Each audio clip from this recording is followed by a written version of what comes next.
Hello everyone, আজ আমি তোমাদের কাছে নতুন কিছু শেয়ার করব। তো আমার দিদি বাড়ি ছিল ছট পুজো, তো আমি সেখানে চলে গিয়েছিলাম। আর গঙ্গার ধারে এরকম জায়গা করে নিচ্ছে ছট পুজো করার জন্য। আর কলসিতে জল নিয়ে যাবে, কলসি রাখা আছে।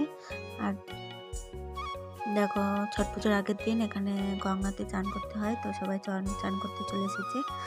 আর এখানে দেখো কাশফুল, কত ধারে গঙ্গার ধারে ধারে কত কাশফুল দেখা যাচ্ছে, খুব সুন্দর লাগছে। ওইদিকে আমরা যাইনি, তো এইদিকে আমরা ছিলাম। তো দেখো, এবার গঙ্গা চান করে ওই ঘড়া বা কলসিতে জল নিয়ে নিচ্ছে। ওটা নিয়ে যাওয়ার পর ওই ছট পুজোর জন্য রান্না করা হয়।